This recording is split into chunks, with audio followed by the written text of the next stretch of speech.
എല്ലാ ദിവസവും ചൊല്ലിയാൽ ജീവിതം അടിമുടി മാറുന്നൊരു പ്രാർത്ഥനയാണിത്. മക്കളെയൊക്കെ മനസ്സിൽ കണ്ടിട്ട് മക്കളുടെയൊക്കെ പേര് പറഞ്ഞിട്ട് ഈ പ്രാർത്ഥന മാതാപിതാക്കന്മാർ ചൊല്ലണം. നമ്മുടെ ജീവിതത്തെ മുന്നിൽ കണ്ടുകൊണ്ട് നമ്മൾ തന്നെ പറയണം. ഈ പ്രാർത്ഥന വളരെ ശക്തമായ പ്രാർത്ഥനയാണ്. ഈ പ്രാർത്ഥനയുടെ ഒടുവിൽ അവസാനത്തെ വരി ഇങ്ങനെയാണ്: അവൻ്റെ പ്രാർത്ഥന ദൈവം കേട്ടു.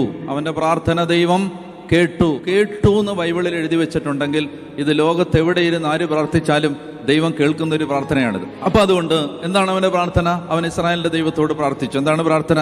ദൈവമേ, അങ്ങ് എന്നെ അനുഗ്രഹിച്ച് എൻ്റെ അതിരുകൾ വിസ്തൃതമാക്കണമേ. യെശയ്യാ 54